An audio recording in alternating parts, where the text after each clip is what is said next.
Tudo bem, pessoal? Essa nossa videoaula de hoje, ela foi preparada especificamente para os alunos que irão realizar a APR, tá certo? Então, ela foi preparada para que esses 12 alunos que farão a APR possam iniciar, o seu estudo direcionado para a prova que irão realizar na semana que vem. Tá bom? Então, a primeira coisa que eu vou orientar vocês é com relação aos documentos que vocês têm que ter acesso, têm que ler previamente para saberem exatamente como é que vai ser essa prova. Então, o primeiro documento que vocês vão acessar é um documento que está lá no bloco da SD 17, lá no AVA, tá certo? Então, o nome desse documento é Orientações para a APR do terceiro trimestre de língua portuguesa. Então, quando vocês forem verificar esse documento, ele já está postado no AVA já há alguns dias, mas eu vou, para aqueles que ainda não leram, eu vou ler aqui juntamente com vocês nessa videoaula de hoje, Então, a data da APR de língua portuguesa vai ser o dia 3 de novembro de 2020, ou seja, terça-feira da semana que vem. O horário é 8 horas da manhã, então essa prova é no contraturno, tá ok? Ela vai ser realizada no período da manhã, ela vai iniciar às 8 horas da manhã. E a duração da avaliação é de 60 minutos, ou seja, 1 hora de duração a prova de vocês. E no caso específico dos alunos do KidNed, eles vão ter acréscimo no tempo, tá ok? Não tem nenhum aluno da SAE realizando a APR. Então, só vão ter esses 2 blocos do AVA ativos no dia. O bloco dos alunos regulares, que vão ser os alunos que vão ter de 8 da manhã a 9 da manhã para poderem concluir a prova, e os alunos do KidNed, que terão terão um bloco específico no AVA, que é aquele bloco da seção Psicoped, e eles terão de 8 da manhã até 9h15 da manhã para concluir a prova, tá ok? Então, os alunos regulares 60 minutos e os alunos do KidNed 75 minutos, tá? Bom, essa avaliação será uma produção textual de uma carta do leitor ao autor do livro paradidático A Montanha dos Ossos de Dragão, de Ivan Jaffe, em que o aluno deverá falar sobre o que gostou e o que não gostou na história, explicando os seus motivos. Então, percebam que essa APR ela é uma mistura da AP1 com a AP2, Da AP1, ela traz o mesmo gênero textual, que é carta do leitor. E da AP2 ela traz o livro paradidático que é utilizado como base para fazer a prova, que é A Montanha dos Ossos de Dragão.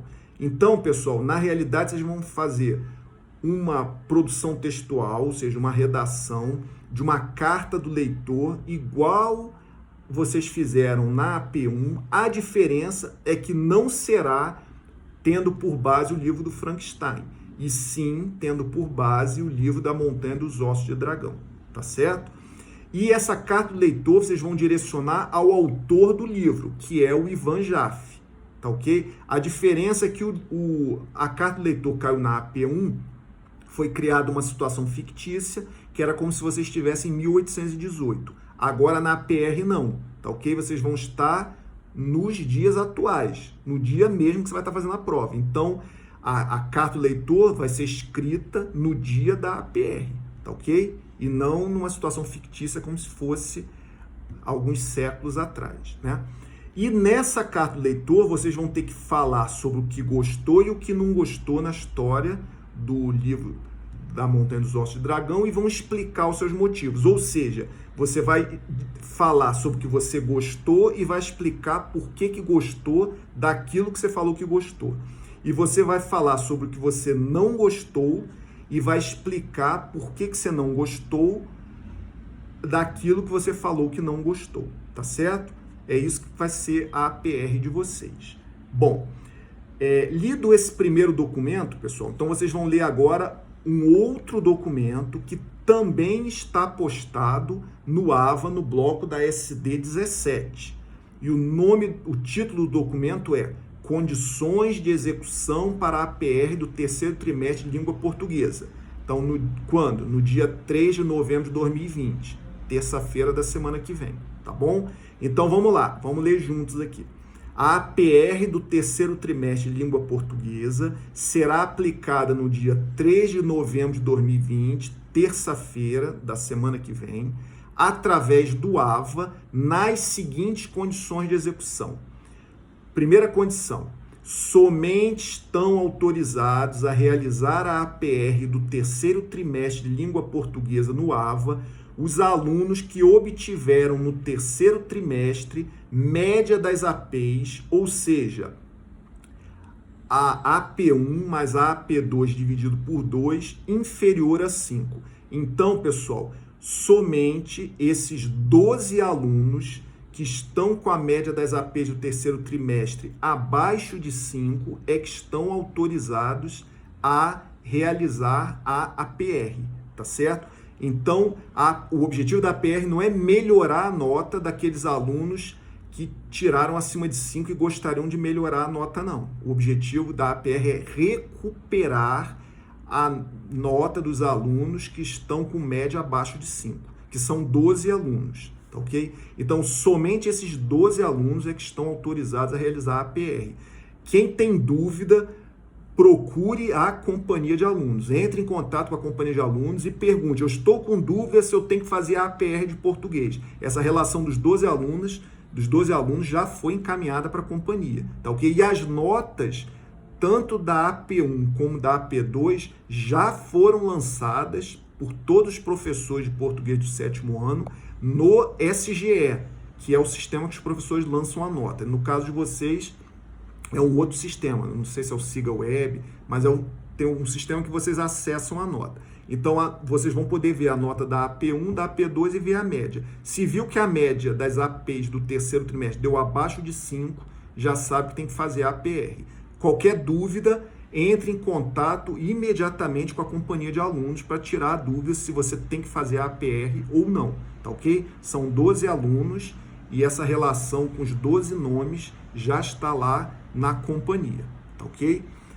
Bom, segunda condição: a APR do terceiro trimestre estará disponível para ser resolvida pelo aluno através do AVA no período de 8 às 9 horas e no caso do KidNed até 9h15, do dia 3/11 de 2020, tá? E os alunos do KidNed iniciarão a prova às 8 horas, porém terão acréscimo no tempo de realização da avaliação, tá ok? Então foi aquilo que eu falei, vão ter os 2 blocos com a prova carregada lá no AVA no dia 3 de novembro, a partir de 8 da manhã. Os alunos regulares vão acessar o seu bloco no AVA e vão ter de 8 às 9 horas da manhã para concluir a prova.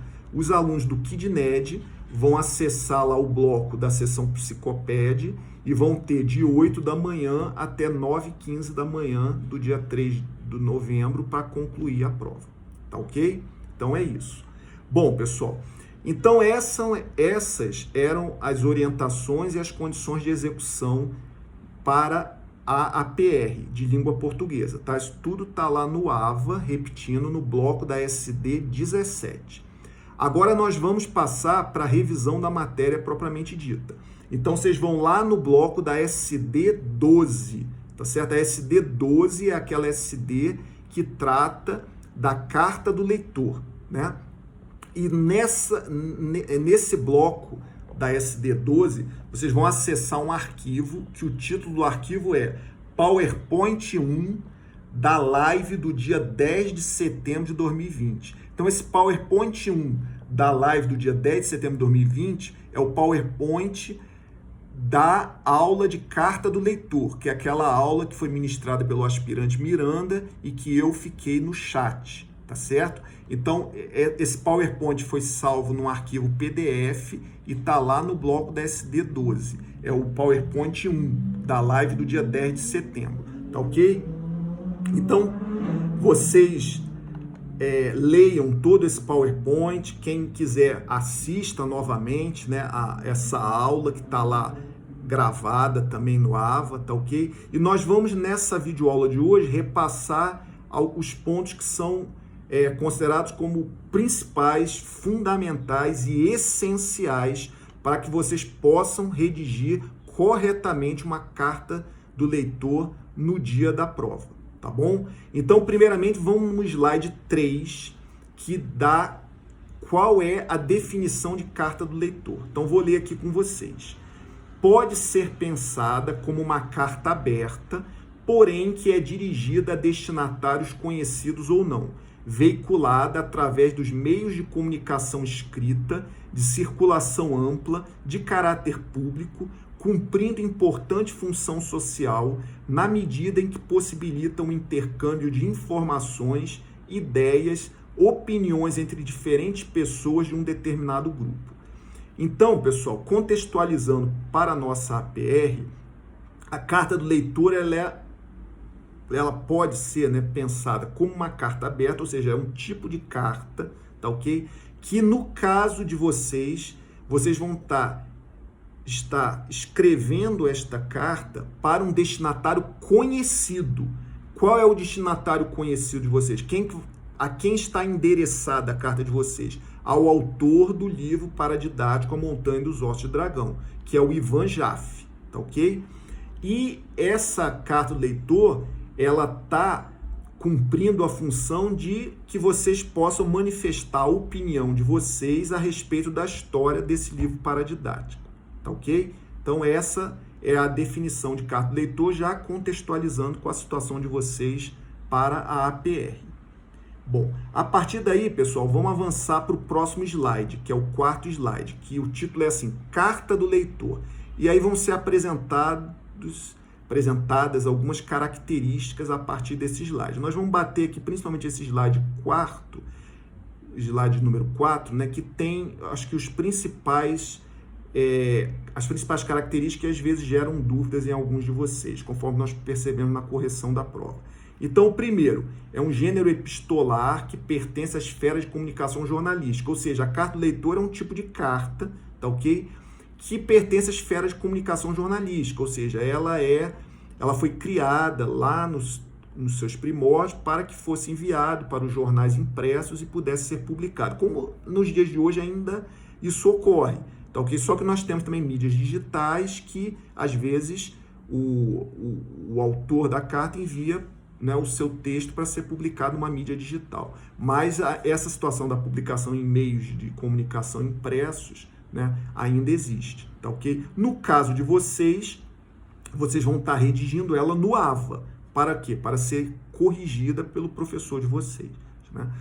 Aí a segunda característica é escrita essencialmente pelos leitores de uma revista ou jornal. No caso de vocês, está sendo escrita pelos leitores, né, que são vocês 12, de um livro paradidático, que é qual livro paradidático? A Montanha dos Ossos de Dragão, né? Terceira característica, traz como conteúdo a opinião destes sobre uma matéria ou reportagem recentemente publicada. No caso de vocês, vai estar trazendo como conteúdo a opinião de vocês sobre a história do livro paradidático A Montanha dos Ossos de Dragão. Especificamente, vocês vão expressar a opinião de vocês falando sobre o que vocês gostaram e não gostaram, explicando os motivos de por que vocês gostaram e não gostaram daquilo que vocês manifestaram na carta, né? Possui a estrutura de uma carta convencional. Então, a carta do leitor ela tem uma estrutura, que nós vamos, inclusive, revisar na aula de hoje qual é essa estrutura. E a última característica aqui nesse slide é que ela deve usar linguagem formal. E principalmente para vocês, alunos do Colégio Militar, né, que isso é uma característica de toda a prova e toda a produção textual do Colégio Militar. Então, vocês têm que usar linguagem formal. Então, pessoal, não vamos na prova utilizar gíria, utilizar aquela mesma linguagem que vocês utilizam em WhatsApp, por exemplo, uma mensagem com palavras reduzidas, abreviadas, tá ok? Então, é somente linguagem formal. Vocês vão usar a norma culta da língua no texto de vocês da APR, tá? Isso não só para esse, como para qualquer prova do Colégio Militar. Bom, e aí, pessoal, nós vamos avançar agora para o slide 8, que é a estrutura da carta do leitor, tá ok? Então, ó, a carta do leitor de vocês tem que obrigatoriamente ter 5 itens. local e data é o primeiro, vocativo é o segundo, assunto é o terceiro, expressão cordial de despedida é o quarto e assinatura é o quinto item, tá ok? Então, tem que ter os 5 itens, senão a carta do leitor de vocês está incompleta, né? Então, o primeiro item, local e data. Como vocês vão fazer a prova em Brasília no dia 3 de novembro, como é que vai, o que vocês vão preencher nessa linha? Brasília, né, vírgula, Distrito Federal, ou só Brasília, vírgula, né, e 3 de novembro de 2020, que é a data da APR, tá ok? Então, não é igual na AP1, que vocês tinham uma situação fictícia como se estivesse em 1818. Agora é a situação real. Então, Brasília, DF, né, ou só Brasília, vírgula, 3 de novembro de 2020. O vocativo, o que é o vocativo? Vocativo é uma forma respeitosa que vocês vão se dirigir ao destinatário da carta de vocês, tá ok? Então, algumas autoridades têm uma forma específica de que vocês têm que se dirigir. Por exemplo, se for um juiz, vocês teriam que colocar excelentíssimo senhor juiz de direito tal, né? Se fosse, por exemplo, um reitor de uma universidade, magnífico reitor da universidade tal. Mas isso não é uma coisa que vocês têm que ficar preocupados agora no 7º ano. No 7º ano vocês só têm que saber usar o vocativo. Então, no caso de vocês vão se dirigir ao autor do livro, que é o Ivan Jaffe. Então, por exemplo, vocês podiam usar como vocativo prezado senhor Ivan Jaffe, ou um outro exemplo, caro senhor Ivan Jaffe, tá ok? São 2 exemplos, como teriam outros, mas, ou seja, vocês vão se dirigir a ele de uma forma respeitosa. Esse é o objetivo do vocativo, tá? Bom, o terceiro aspecto é o assunto. O assunto é o quê? É o corpo do texto propriamente dito, dividido em parágrafos, tá ok? Então, o que eu sugiro para vocês? Vocês terem um parágrafo ali introdutório, que vocês vão se apresentar, né? Dizer o nome de vocês, quem vocês são, né? Onde vocês estudam, alguma coisa desse tipo, para que o autor, né, do livro, que é o destinatário da carta, possa saber quem é essa pessoa que está escrevendo essa carta para ele, né? Já que ele não fez o livro especificamente para você que está escrevendo, ele fez esse livro para a sociedade em geral, tá ok? Então, você vai rapidamente ali fazer um parágrafo se apresentando. Logo em seguida, você poderia fazer, por exemplo, um segundo parágrafo falando sobre o que você gostou e explicando por que gostou, né, a respeito da história do livro. E um terceiro parágrafo, você poderia falar sobre o que você não gostou, explicando por que você não gostou daquilo que você está dizendo que não gostou a respeito da história do livro. Tá ok?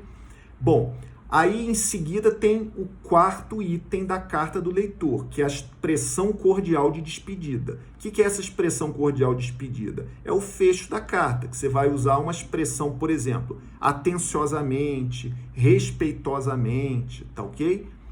E o 5º item é a assinatura, que se fosse numa carta manuscrita, você assinaria de próprio punho. Como você está fazendo uma carta digitada, né? Você vai fazer o quê? Você vai digitar o nome de você ali na última linha. Pessoal, agora eu lembro que todas as redações do Colégio Militar no 7º ano, nessa situação de aulas remotas, elas têm tido no mínimo de 10 linhas e o máximo de 15 linhas. Então, todos esses 5 itens têm que computar no mínimo 10 linhas e no máximo 15 linhas. Cada item consome uma linha. Então, por exemplo, local e data é uma linha, vocativo é outra linha, né? O assunto, o texto de vocês, dividido em parágrafo, vai consumir algumas linhas. A expressão cordial de despedida, mais uma linha. A assinatura, mais uma. Então, vocês veem o seguinte, ó. Como local e data, vocativo, expressão cordial de despedida e assinatura consomem 4 linhas, o assunto, ou seja, o texto de vocês, propriamente dito, tem que ter no mínimo 6 linhas, no máximo 11, para que o texto de vocês todo, a carta do leitor, tenha no mínimo 10 e no máximo 15. Atenção para isso, tá, pessoal? Cuidado para não escrever menos de 10 linhas, nem mais de 15 linhas, porque isso também afeta a pontuação de vocês na prova, tá certo? Bom, E no slide 9 tem um exemplo de carta do leitor, que vocês podem ter uma ideia para poderem redigir a carta de vocês. Vocês veem que o texto está todo dividido em parágrafos, tem todos os elementos da estrutura que compõem uma carta do leitor, tá certo? Então, eu vou dar um exemplo aqui para vocês, né? Vamos comparar esse exemplo da página 9 com a estrutura do slide 9, melhor dizendo, com a estrutura da carta do leitor do slide 8. Então, vocês veem que o primeiro item da estrutura é local e data. Quando vocês vão no slide 9, está lá, Brasília, 10 de setembro de 2020. Tá ok? No caso de vocês na prova, seria o quê? Brasília, 3 de novembro de 2020. Tá ok? Aí logo em seguida vem o quê? O vocativo, né? Que é a expressão que vocês vão se dirigir de forma respeitosa ao destinatário da carta de vocês. Então, por exemplo, ele usou aqui, caro editor da revista X, vírgula. Então, vocês poderiam, se fossem utilizar esse mesmo exemplo, né? Caro, por exemplo, né? Caro senhor Ivan Jaffe, caro autor do livro A Montanha dos Ossos de Dragão, prezado senhor Ivan Jaffe, ou prezado autor do livro A Montanha dos Ossos de Dragão. Então, aí fica a gosto de vocês, mas o importante é ter o vocativo, usando ali uma expressão respeitosa. No exemplo aqui, ele usou caro, vocês podiam usar prezado, tá ok? E lembrando que é pedido da prova. O destinatário da carta é o autor do livro A Montanha dos Ossos do Dragão, que é o Ivan Jaffe, tá ok? Bom, aí a partir daí vem o assunto, né? Que vocês estão vendo aqui no slide 8. O assunto, vocês veem aqui que o autor dessa carta dividiu em 2 parágrafos, tá? No primeiro parágrafo ele escreveu assim: eu me chamo Drauzio e sou pesquisador da Universidade Federal de Brasília na área de astronomia. Ponto. Então, foi a apresentação dele. Lembra que eu falei? Vocês têm um primeiro parágrafo introdutório, vocês vão se apresentar. Por quê? O editor da revista X não fez a revista X somente para o Drauzio ler. Ele fez a revista para vários leitores. Então, ele não sabe, se ele só olhasse na assinatura da carta Drauzio da Silva, ele não sabe quem é esse Drauzio. Então, ele tem um pequeno parágrafo que ele se apresenta. Ele diz que o nome dele é Drauzio e que ele é pesquisador da Universidade Federal de Brasília na área de astronomia, tá ok? Para que o editor saiba quem é essa pessoa que está escrevendo a carta. Então, no caso de vocês também vão fazer um primeiro parágrafo se apresentando, falando o nome de vocês, por exemplo, né? Que vocês estudam com a Universidade de Brasília no 7º ano, tá ok? Aí vocês vão fazer ali uma pequena apresentação, né? Aí vem o outro parágrafo, né? Que no caso aqui do exemplo, ele escreveu assim: na matéria sobre vida extraterrestre, aí abre aspas, eles estão entre nós, fecha aspas, né? Que no caso é o título, né, que foi publicado. Todas as provas colocadas pelo editor como, entre aspas, incontestáveis, na verdade não possuem nenhum cunho científico, porquanto, perdoe-me a redundância, não provam nada. Então, essa carta aqui, ele está fazendo uma carta o quê? Criticando. É a opinião dele, né? Ele está manifestando a opinião dele. Porque na opinião de quem escreveu o livro, tem sim, né, uma prova incontestável. Mas na opinião dele, como pesquisador, ele entende que não tem cunho científico. Então, ele está manifestando a opinião dele porque ele não concordou com isso que está na matéria. Então, por exemplo, aí, pessoal, vocês teriam algumas opções. Ou vocês poderiam botar no mesmo parágrafo, né, o que vocês gostaram e não gostaram e explicar por que vocês gostaram do que gostaram e por que vocês não gostaram do que não gostaram, ou dividir em 2 parágrafos que dá uma divisão melhor, né? Vocês botam... Então, o primeiro parágrafo foi aquele que eu falei, né? Que vocês se apresentaram. Aí, o segundo parágrafo, vocês diriam, por exemplo, do que vocês gostaram no livro e vai explicar por que vocês gostaram daquilo que vocês estão dizendo que gostaram na história do livro, né? A respeito da história do livro. E no terceiro parágrafo, vocês vão dizer o que não gostaram da história do livro e vão explicar por que vocês não gostaram daquilo que vocês estão dizendo que não gostaram a respeito da história do livro. Agora, se vocês verem que isso vai ficar muito longo e vai estourar as 15 linhas, aí é uma sugestão. Talvez vocês botem ali um parágrafo só, se apresentando, e do parágrafo seguinte já coloca o que vocês gostaram e não gostaram e a explicação. Eu sugiro vocês dividirem, porque dá uma melhor apresentação, né? Então, um parágrafo só para a apresentação de vocês, né, ao autor do livro, um outro dizendo que vocês gostaram e explicando por quê, e mais um vocês falando que não gostaram e explicando que não gostaram.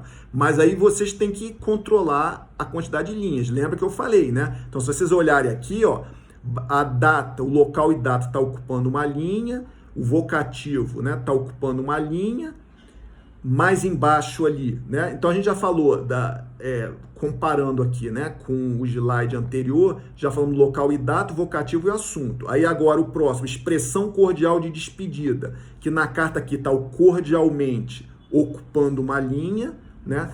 E esse cordialmente poderiam ser outras expressões cordiais de despedida, por exemplo, respeitosamente, atenciosamente, tá ok? E o quinto item, que é a assinatura, que ele assinou aqui, no caso, um texto digitado e digitou, Drauzio da Silva. Então, aquilo que eu falei, ó, você tem uma linha para o local e data, uma para o vocativo, uma para a expressão cordial de despedida e uma para a assinatura. 4. Então, o texto dele, por exemplo, aqui, ó, o assunto ficou com 1, 2, 3, 4, 5, 6. Ó, ficou com mínimo. Ó. Se você contar, 1, 2, 3, 4, 5, 6, 7, 8, 9, 10. Esse exemplo de uma carta de leitor é o exemplo mínimo de uma carta de leitor que teria que ter, por exemplo, numa prova de vocês, que é uma carta com 10 linhas, tá ok? Lembrando que isso é o mínimo, né? Mas poderia ter um máximo de 15, né? Que aí vocês já se apresentariam, né, da mesma forma, mas principalmente quando vocês vão tratar do texto, né, da opinião de vocês, que aqui está em um parágrafo só, por exemplo, vocês poderiam dividir em 2 parágrafos, por exemplo, tá ok? Mas se vocês verem que vai consumir muita linha, aí vocês colocam 2. Mas vocês veem que, ó, do jeito que tá com 10 linhas, né? E vocês veem que, por exemplo, o parágrafo que ele fala só porque que ele discordou, tem aqui, ó, 4 linhas, e ainda teria espaço para mais 5. Tá vendo como fica assim? Se vocês dividirem dessa forma, botarem um parágrafo para vocês fazerem a apresentação de vocês, um parágrafo para vocês falarem sobre o que gostaram e explicarem o motivo disso, e mais um outro parágrafo para vocês falarem sobre o que não gostaram e explicarem o motivo disso, estaria provavelmente dentro das 15 linhas, tá ok? Mas é importante vocês fazerem esse controle para ficar um texto bem escrito, tá ok? Então, pessoal, essa vai ser a prova de vocês, tá? Então tá bem tranquila, tá ok? Então eu tenho confiança que todos vocês, os 12 alunos, têm plenas condições de fazerem uma excelente prova e tirarem uma excelente nota e, principalmente, recuperarem a média das APs de vocês, para que a média de vocês vá para, no mínimo, 5 e, preferencialmente, acima de 5. Tá bom, pessoal? Então, ó, a partir de agora, estudem bem para essa prova, se preparem, tá ok? Que já é na próxima terça-feira, tá ok? Então a gente está aí próximo da data da PR, tá ok? Mas tem tempo suficiente para que vocês se preparem adequadamente e façam uma excelente prova, tá ok? Esse é meu desejo sincero, não só meu, como de todos os professores da equipe de português do 7º ano, tá ok? Felicidade para vocês, boa sorte, e eu desejo de coração uma excelente prova para todos vocês, tá ok? Tudo de bom, até logo.